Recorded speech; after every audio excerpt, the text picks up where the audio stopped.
Hello, good morning, good afternoon, good evening, ladies and gentlemen. You are welcome to another episode of the Diaspora Global Panel.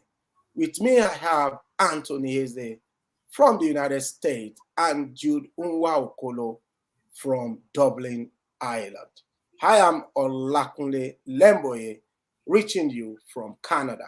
Today, we have many interesting stories for you and many lines of discussion, bordering on happenings in the Nigerian news space. But before we start, let's do our weekly check-in. My friends, how are you today? Hope your weekend is going well. Tony. Yes, Dr. Lamboye, nice being around again. It's always a weekly affair that we look up to when we share fraternity and tell each other how we feel about Nigeria. And I hope some people are hearing us and maybe make good use of our suggestions. Thanks a lot. I like that. We share fraternity, brotherhood, and we have a common goal for Nigeria to be better. Jude. Nice one. Thanks to see everybody smiling. And we hope after this meeting today, we have enough to give our viewers. You're all welcome. Yes. Thank you. Yes. Thanks a lot. I'm also equally delighted to be with you guys.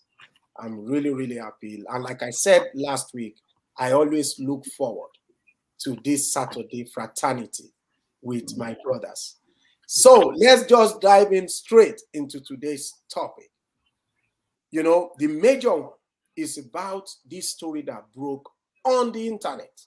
The site was very bad to see because I felt bad for these guys that I presumed innocent, those traveling to Dubai, Nigerians that were delayed, stopped, harassed, and their passports seized at Dubai International Airport. Because when you see the site as a Nigerian, I think you will be upset. Okay? And as you can see from the text scrolling at the bottom of our screen, you see Dubai continues to deny Nigerians under 40 entry, except those traveling with their family on family visas. That is the key word there. Then I started thinking, I said, the stories that I saw on the internet and the videos I watched on Facebook, on YouTube, these guys were not with their families. They were traveling alone. But before I delve in further, let me just give the floor to Anthony. Please, what is your take on this news that is just flying all over the internet? Yes, thank you for bringing up that topic because it has been disturbing. I've learned along the line that I don't just take any stories, especially in the social media, on their face value. I always try to dig in and find out. Probably there is element of truth. The fact really is that from my personal investigation, there was a clash of some local Nigerian secret court group. Yeah, groups, yes. Because they have good sponsors and their godfathers, they always travel any part of the world where they can have their meeting. Now, this particular incident led to clashes and disturbances in Dubai. And the Dubai authorities kind of figured out that majority of the people in this group are men in their mid 40s, a little bit before 40, under 40, mid 30s, and all that. So they decided to cover this unlawful use of their country for fermenting trouble.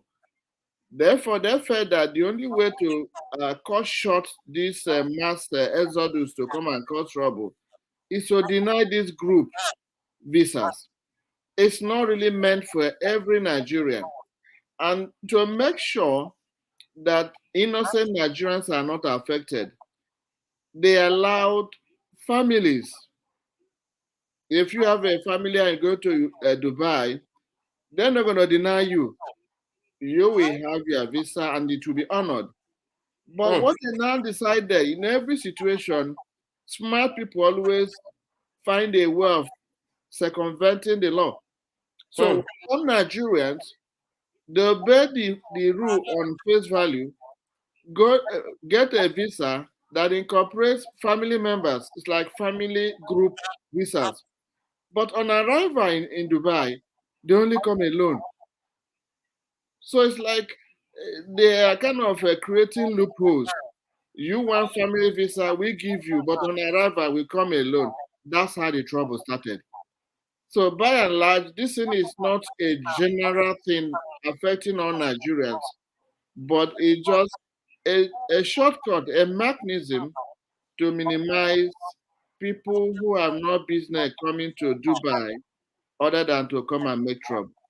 Oh, thanks a lot. Thanks a lot for that. And we all know that when we have a blanket rule like this, Nigerians under 40, a lot of innocent people will also be affected. But we get this. But I think from all indication, what you are saying, Mr. Tony Eze, is that I think the Dubai government, they have a reason for doing this.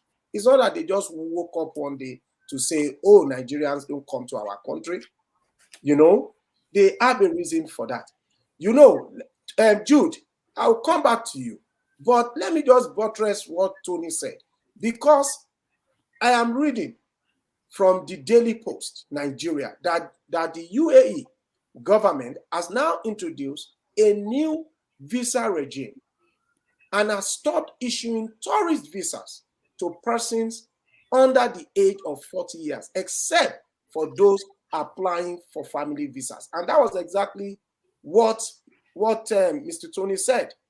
And they further said that, however, to evade the new visa rules, some applicants request family visas. However, on arrival, some travel alone and arrive without their family, so they were turned back from the airport. And Jude, because Tony mentioned it, I just said, let me just give our viewers, to show to them that this is going on. I mean, Tony is not just guessing. This is exactly what actually happened, and Tony actually nailed it. Jude, what is your take on this? Do you think the Dubai government is right to just issue this blanket of a policy that is stopping, some innocent Nigerians from entering the country? Because there are so many Nigerians that goes to Dubai, without any form of intent to commit violence or trouble. They are just going maybe to do their businesses and whatever. But the actions of these young and supposedly enterprising Nigerians that had chaos, that fought, in Dubai, is now affecting their legitimate trips. Jude, over to you. Yeah, thank you, Dr. Kunle. Part of it, for what Tony said, is part of what we know. But I still believe that there have been some massive exodus of Nigerians all over the world due to the problem we're facing in Nigeria. And Dubai seems to be the easiest place to fly to. They have been so lenient to Nigerians coming to Dubai. And I think at this point, they are getting tired of Nigerians coming there. Nigerian culture. They practice many things fraudulent. You saw the case of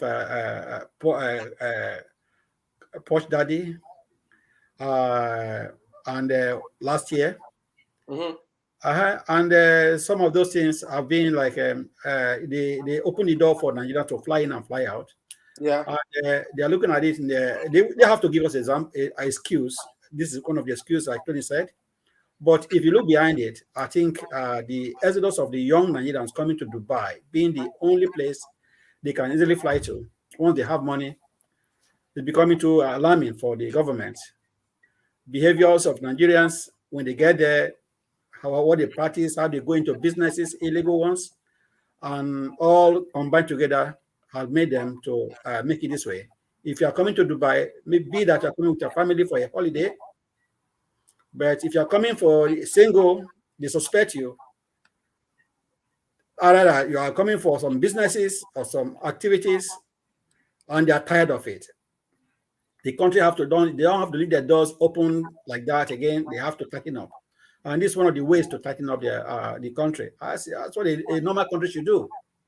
Not like Nigeria where anything can happen, anything can happen, can come in anytime and go away, no borders. We have to learn example from Dubai. When you suspect things are not going well in your country, you tighten up. Mm. Yeah, so I like what they're doing, and Nigeria should learn from that. If you leave your borders porous, things begin to happen. Yeah. And they don't want to see that. They don't want to see what happened in Nigeria to happen in Dubai. They don't want Nigeria is you can see what's going on. They don't want to come to Dubai at all because that's a country where the whole world visits, and they want to keep the standard. So that's all I can say regarding this. But unfortunately, there's nothing we can do about it. You go with your family, or you don't go at all. Yeah. That's it, Mr. Kunle. Yeah. You know what? You said something. You said, unfortunately, there's nothing we can do about it. I want to ask Mr. Tony, Mr. Heze, do you agree to that?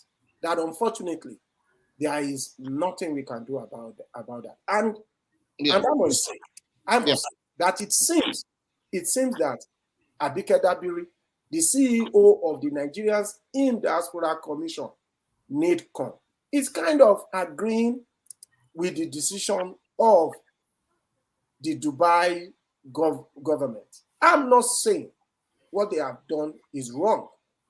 I think that, yes, they need to bring some sanity to the situation.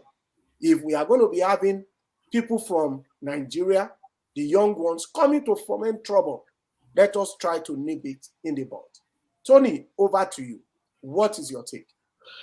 Yes, in a way, I support what you said. On the other hand, I will quickly add that if Nigeria maintain their international integrity, they need to hear officially from the Dubai government. We don't need to search on the internet to find out what the government think. Because if they can do that to United States of America, they need to send official explanation to the foreign ministry, who will in turn have some travel advice to Americans.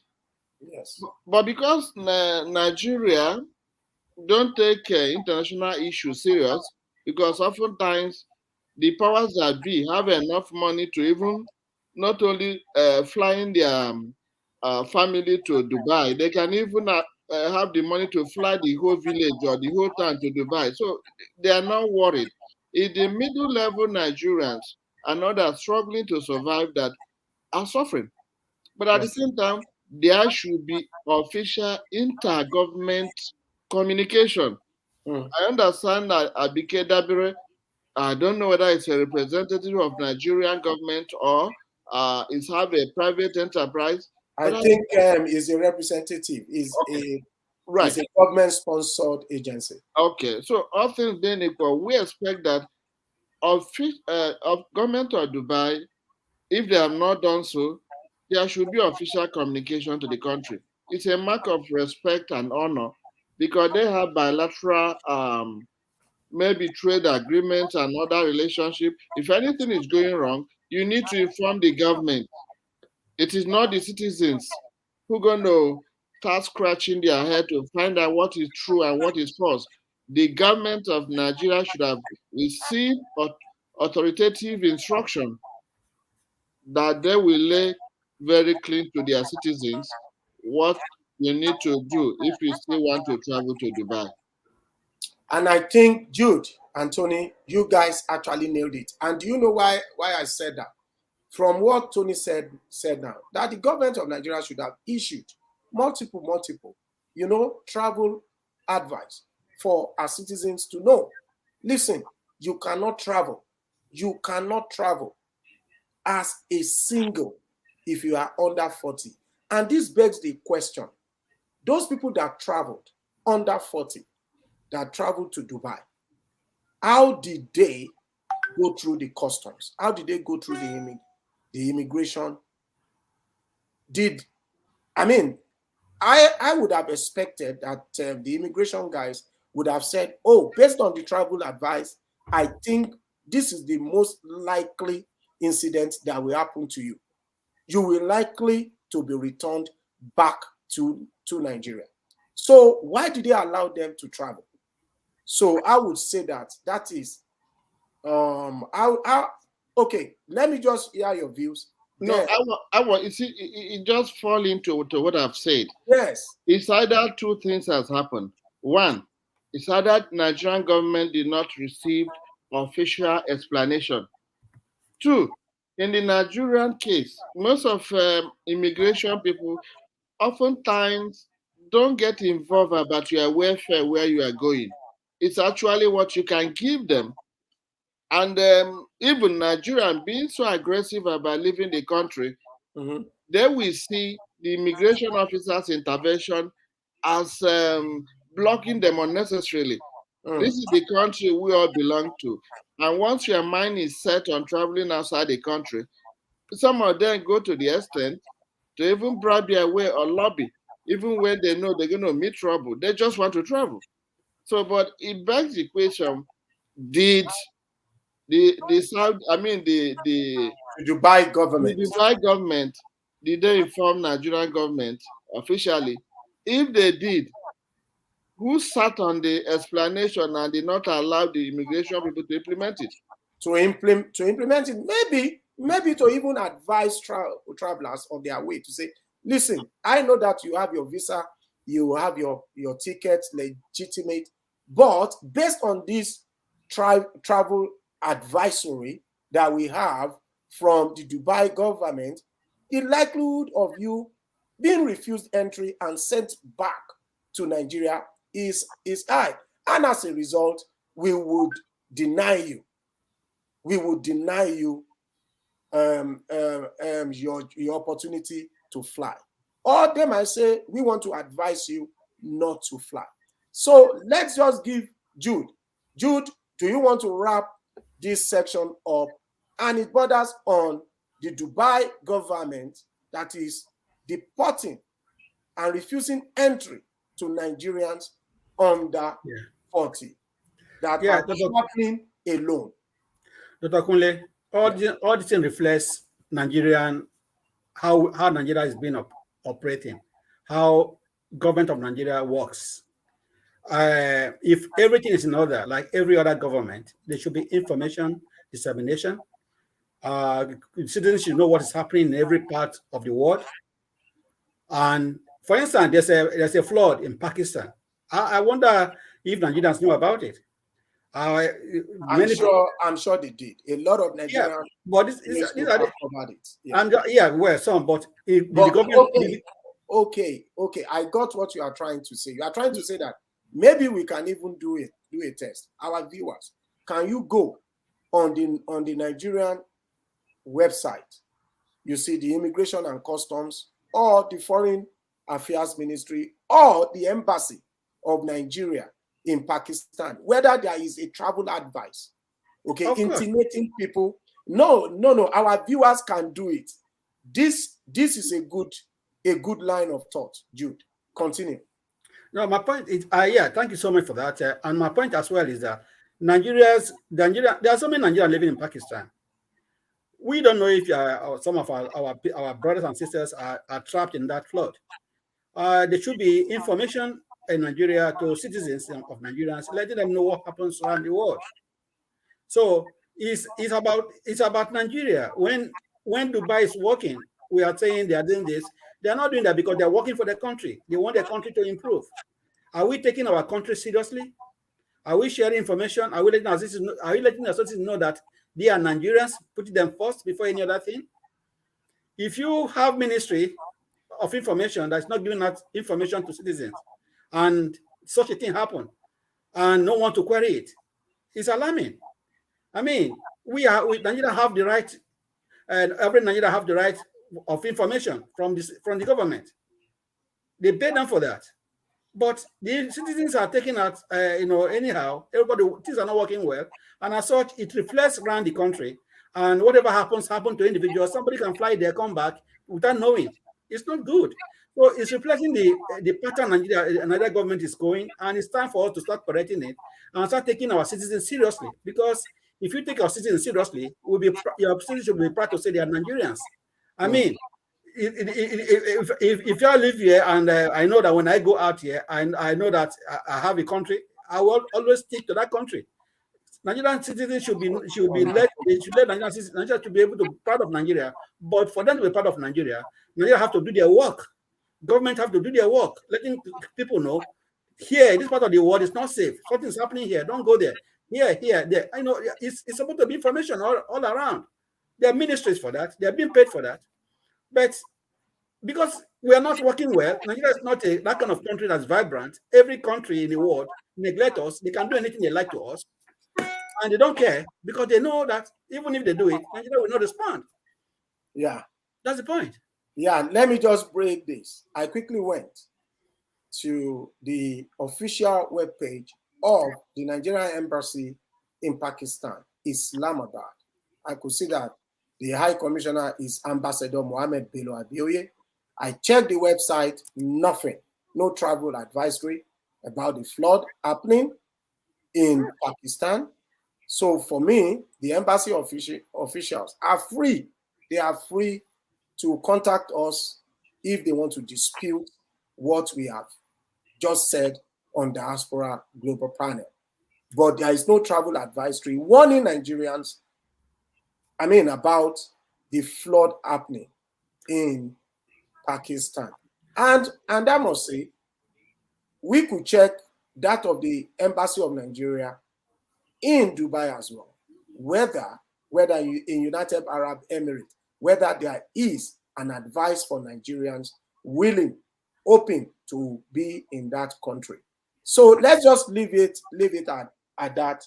I think so. Unless you have anything to add, I want to move on to the next topic. So I move on? Okay, thank you. I think we have done justice to this topic. So on the Diaspora Global Panel, we want to advise, Nigerians to please read about the new law, the new policy guiding the issuance of visa and entry into Dubai, the United Arab Emirates.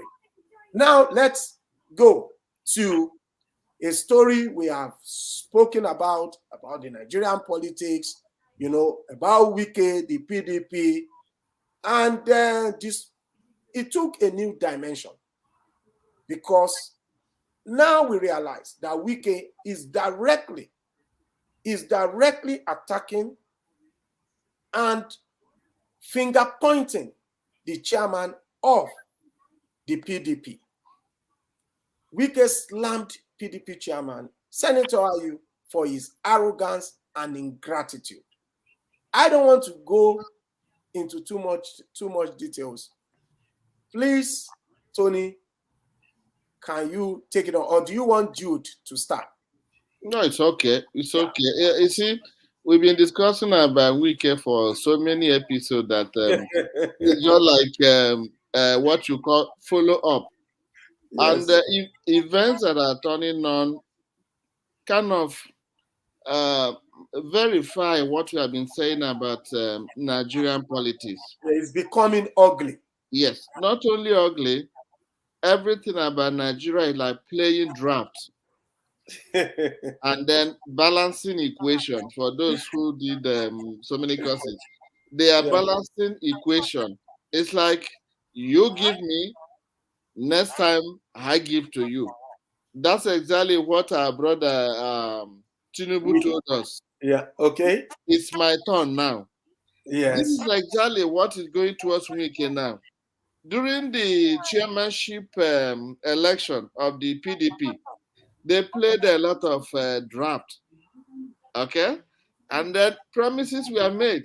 Though it might be gentleman's agreement, but promises were made. They are not being honored. Okay, if you assist me, talk to the rest of the cabal. Let me become a chairman. During your own time, I might do this, I might do that. I might help you. I might return the favors. Now, it appears maybe Senator Yecha Ayu is not living up to the terms of the unwritten agreement. And that's why he's being accused of ingratitude. He's not showing ingratitude of any other thing other than payback time. He's not trying to pay back under their agreement. And that's why Wike is furious. We don't have in-depth knowledge of the terms and conditions of their agreement, but that is Nigeria for you. Oftentimes, they don't look at quality. It's definitely we want to play a game. Not only just game, but we want to share. The posts are available. And I'm going to step down just in anticipation that during my own time, you play the game. It appears now it's not happening. And that's the hula ballo about ingratitude. That's the way I see it. Wow. Thanks a lot. That is an in-depth analysis. Let me just go straight to Jude because I know Jude is an ardent follower of this story. I know Jude is about to explode. Jude, over to you. Nothing to explode, Dr. Kunle. I will prefer our viewers to call us so that they can tell us more. Yes. The number to call is +35387 226 5271. Okay. Yeah. It's Wike is being so furious, and all channels of annoyance of anger is coming out where he's been cheated, like he said. It's all about promises, breaking promises, which he never breaks promises. But he's shocked to see the chairman, ASUU broke promises just because, like he said in Chinese news, he collected some money. But he said the money will soon finish. Telling the ASUU that the money will soon finish. He collected some money and he sold himself out. And it's all about South-South presidency. I think that's where it starts from. And it looked like ASUU himself is playing them a boy game, calling them boys. So Wike is so angry because he said that they made him who he is. They made ASUU. It was one time sacked by Obasanjo, 2 times sacked by Obasanjo in his regime. Yeah. He was when he was in Senate, he was impeached or whatever. He accused him of many things. And he said there's a lot to talk about him. And he said that he was the one that helped him to become the PDP chairman. PDP chairman, yeah. He even go ahead and say that he will help PDP to lose the election if ASUU does not resign. So and what did ASUU say? ASUU is calling them boys, calling Wike and calling them boys. So when he called them boy, it makes Wike more angry. I think in Nigeria, everybody, we all have boys, our boys. So, we don't know the fate of PDP at the moment, but it's like they are the rock bottom. Like we can't see because it's all about chaos in that party. And you know that even states across Nigeria, I know that the APC too, they have their share of issues. The Labour Party too, they have their shares of in Ogun State, for instance, the APC, they are divided. Okay, with Senator Ibikune saying that he will ensure that Governor Dakwah Abiodun of the same party is loses the election. We know that in PDP as well, crisis all over the place. So we are not just talking about the PDP, but it's just that the magnitude of the crisis happening in PDP is the reason why we keep focusing on it.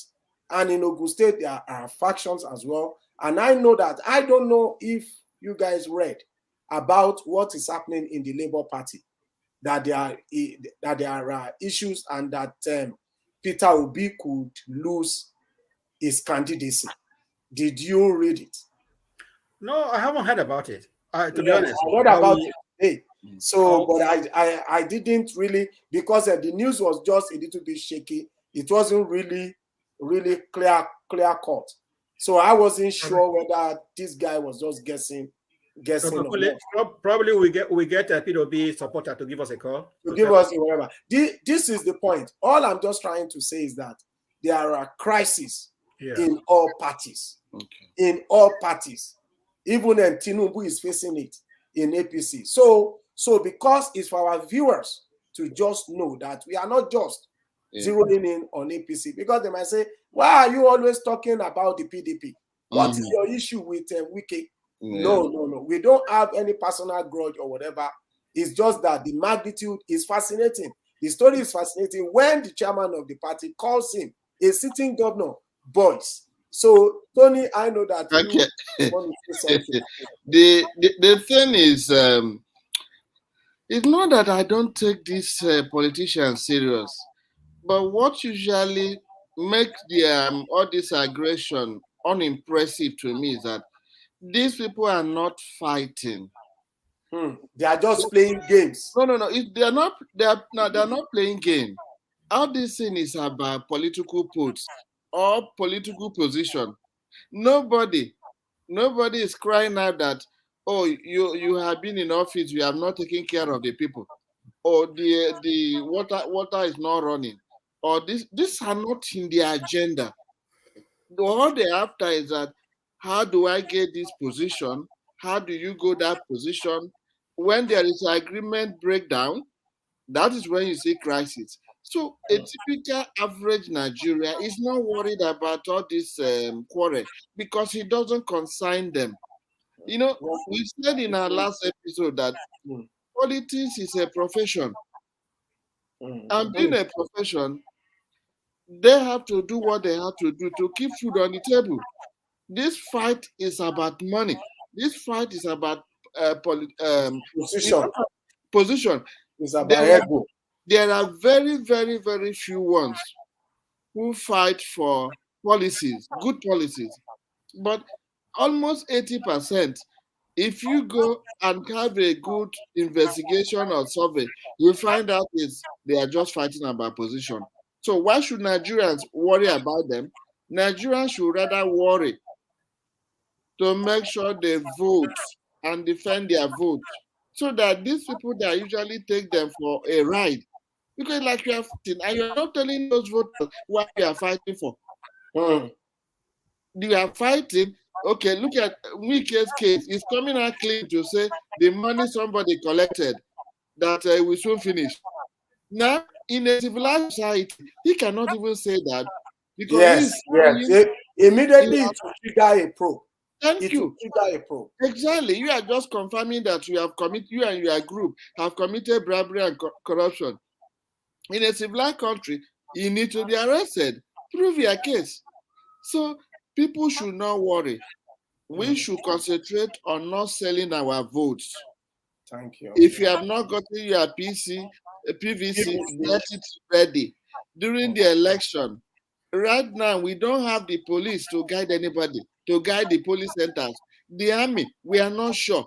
Most of them, when they see these bandits, they are the one who will run first. So we don't even know. I don't know about that too. We don't even know who will guide our police stations. So the citizen, I'm urging you that since we don't have security at the police station, you're going to be your own security. We need to organize ourselves in different police stations to fight for the future of Nigeria by making sure that people don't deny you of voting, number one, and that after voting, they're not going to run away. Thank God we have, I think we still have electronic transmission of results. Yeah. Hopefully it will be implemented. These are where the average Nigerians should be concerned, not what PDP members are fighting over, or Labour Party or this thing. They always fight for that. So we shouldn't care. Oh, thanks a lot for that. And I think that I share from your insights, and I think that it's all about what do I gain from this. I think if Jude does not have anything to hide, I think we should move on to the next topic on ASUU strike. We know that this strike has hit the 200th day, and students, parents are crying. They are decrying this strike. But the big question is, are we seeing cracks in ASUU? Are we seeing cracks in ASUU? Because there were reports that the UNILAG branch and the Ambrose Ali branch, that they suspend the Ambrose Ali University, that they suspended their strike. Although the UNILAG branch of ASUU quickly debunked the rumor. They debunked the rumor. So we are not sure, but I think that there is no smoke without fire. There is no smoke without fire. So I don't know. I don't know what you guys have read. And I know that several, especially the state universities, several state governments are mounting pressure on, the ASUU, the State Universities chapter, to dissociate themselves from the strike. We have a case of the Oyo State acting governor, Bayo Lawal, who urged the ASUU members of the Ladoke Akintola University of Technology, that, listen, dissociate yourself. Let's just sit on the round table and resolve what these issues are. Forget about the larger ASUU body. Over to you, Tony. Or should I go to Jude? Jude first. Jude, okay. Jude, what is your take on this? ASUU issue has been lingering for a long time, Dr. Kunle. The fact is that when I listened to the ASUU president, Professor Osoloke, on Channels News, he made some remarks which we should actually look into, because it's like they are going to be it's like people don't really understand where they are coming from. But clearly listening to him shows that these breaking factions coming out from different universities are not actually out of the strike. He said that, there are some universities who have opted to say they are off strike, but they don't go to classes. Okay. The lecturers don't go to classes to teach. So do you call that one off strike? It's when the lecturers start teaching that you say they are working. No, they're not teaching, but they open universities, but who's coming in to teach? Nobody. Secondly, there are some universities who chooses youth corpus to supervise exam papers rather than the lecturers. Is he youth corpus that will set exam? Is the lecturer supposed to set exam? But in this case, it's done by youth corpus. So do you call that one off strike? Or there's a faction that is breaking out? No, it's not. It's just that under pressure, it looks like the doors are open, but internally, it's not yet open.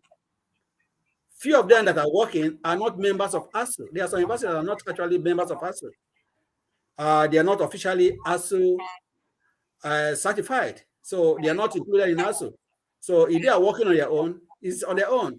And when such universities have problems, ASUU does not come into their problem. They deal with it themselves. So, but there are very few. From what Professor Soloke said, the lingering issue that has been on the table has not been dealt with. It has not been dealt with. The government is not coming forward to have a meeting with them one-on-one to talk about it. They only give them, they only come out with some statement, and they are when they come and when they ask them, they deny it. So it's still there. Let us not look at it as if it's finished. No, what is happening there is like systematic approach by the government to let people think that ASUU has a problem. Definitely, ASUU has no problem. The schools the colleges are open, but the lecturers are not attending lectures. They're not doing exams. Majority of them, 90% of universities are still on ASUU strike. The ones you are seeing there are just like a shadow schools working, because the lecturers that are there are not they are supposed to be in charge are not in charge. That's what the professor said. So breakaway or no breakaway, government cannot be relaxed and think, yeah, ASUU is a problem. Let us go ahead. Let us leave them. They will soon fade out. No, they should go down to the issue and sort it out. Last, I listened to our former president, Goodluck Jonathan.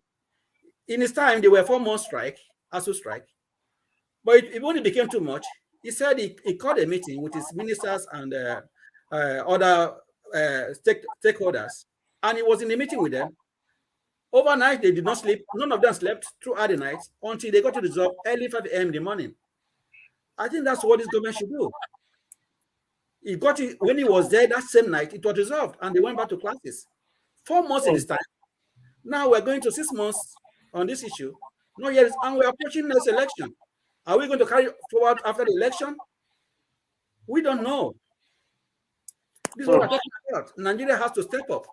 Thank you. I think what the government said was that they have agreed 85% of what ASUU is demanding, and that the big elephant in the room is the issue of pay. And they said that no work, no pay, because the ASUU members are asking that the government should pay the arrears.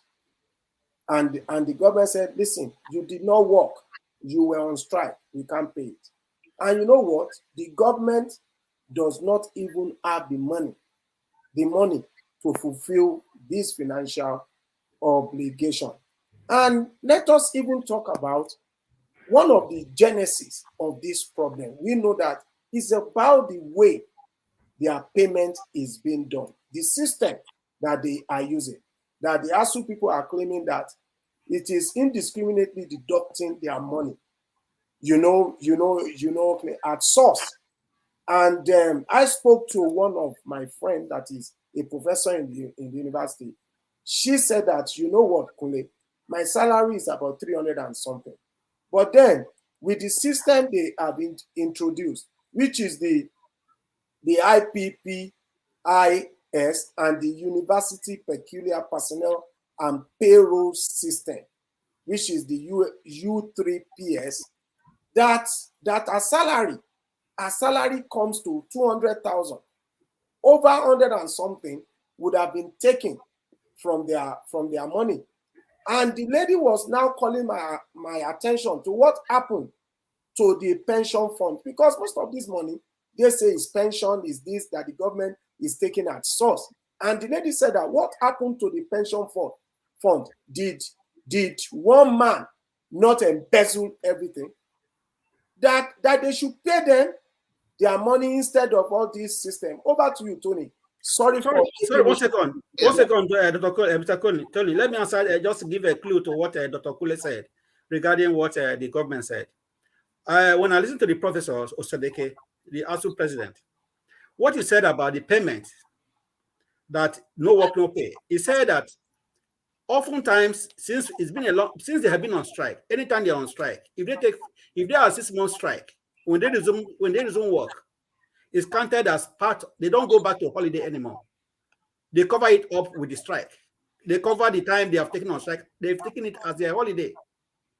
So for saying that they won't pay them makes no sense, because when they go back to college to teaching again, they're not going to go back to. They're not going to do their go to holidays like they used to take 3 months break. They have to cover it up. That's how it has been. So They are not going to say because we are on strike, we're going to go under holiday in 3 months. No, they are going to cover the 6 months they have taken aside because they've counted it as part of their holiday. As part of So the holiday. saying that they won't pay them makes no sense. Mm. Sorry, Tony. Yeah, that's okay. That's okay, Jude. It makes sense. In every developing country where voting or election doesn't matter. Yes, don't matter. The people in government don't listen to anybody. This apathy of the current government is the same thing they have for security, the same thing they have when you report a fraud, the same thing when you report about a structural problem in our universities. They don't care because their children, hardly will you get any of them whose children is in Nigerian university. Yeah, most we know everybody abroad. I can assure you, if there's a law that or private school, abroad private school. Exactly. If there is a law that going to ban people from sending their children abroad and it is implemented, ASUU strike will not last for more than a week. But because, number one, your vote or Nigerian vote don't count because they are professional riggers. They're already sure of who's going to be the president.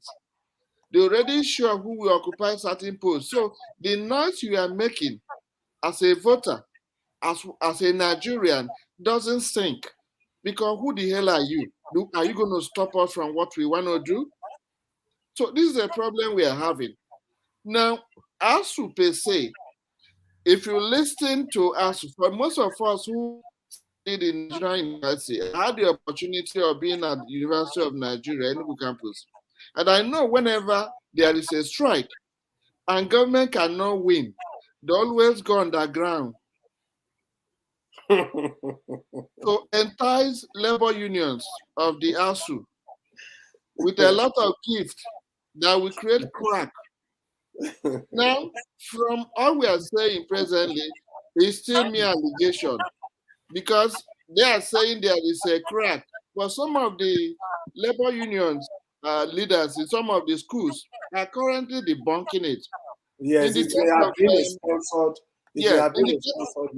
of Unilag, the labor union leader there, Dele Ashiru, has already denied any crack. They stand by the national union. Now, all over the Nigerian university now, students who are fed up that nothing is forthcoming are demonstrating. It is their right to demonstrate. It is their right that government should listen. What is happening is that Nigeria belongs to a group of people. It's whatever they decide to do with the rest of Nigeria that they will do. Hopefully, the incoming election, if Nigerians are serious to defend the election and they vote, maybe we have a change of climate. But as it is now, no amount of noise making. It's like we say some people have an agenda. They already have an agenda, and whatever noise you make, you're just wasting your saliva. They're going to do whatever they want to do. The fact remains that in the case of payment during holidays, even during our own time, when ASUU come back, they get paid. They only adjust the holidays. Because contractually, it's like saying you're not going to pay them when they're on holidays. They pay them when they're on holidays. So during strike, you're going to pay. Otherwise, why wouldn't you come to terms with? I'm not saying the government should accept everything. Our problem is that we imitate foreign methods. We want to get the same type of payment system they use in America, we use in Germany, but you don't know the sincerity of purpose of Nigerians and not the same thing with those foreign countries that you are imitating. Now, oftentimes in foreign country, it is mandatory that when you get a gross salary, what you take home is what we call net salary. Because you're going to pay for your retirement benefit, Medicare, Medicaid, depending on the country where you stay. And at any point in time, you need that money, even before your retirement, you can pull out money from that. But here we are. We want to imitate what they are doing in foreign country. One man sits up one day and embezzle the whole money. And even when you decide to arrest him, the judiciary, maybe because the powers that be share from the money, are not ready to prosecute the person. And where the person is even prosecuted, you take him to a Kuje prison. The guys goes there and release him, and nothing happens. Do you call that a country? So we keep on praying. We know that it will not.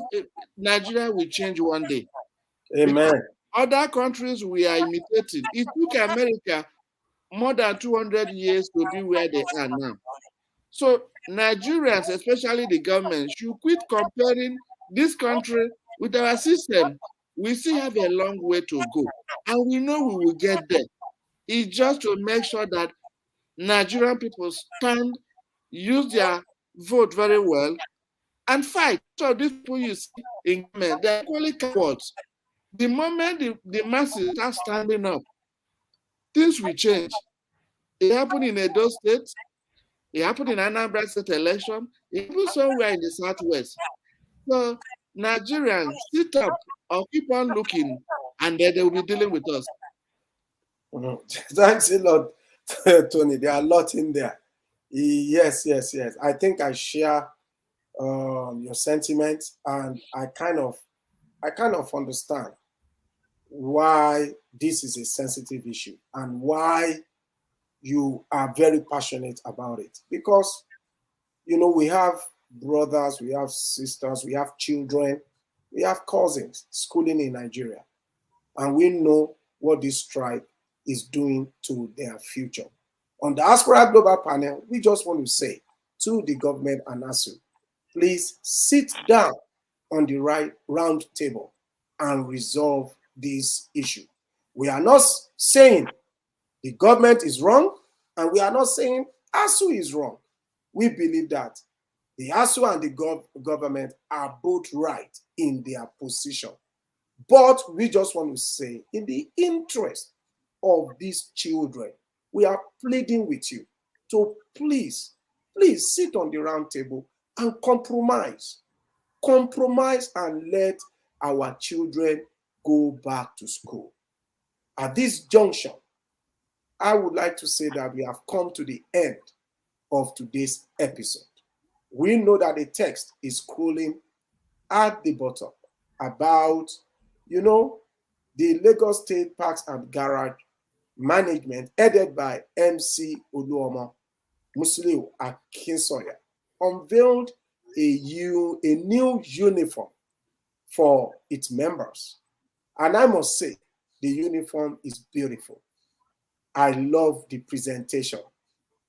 But I don't know, maybe in closing, if you just want to brush this and close with it, please let me give Jude the opportunity to just say one or few, a few things and close. Yes, good. Yeah, Jude. Yeah.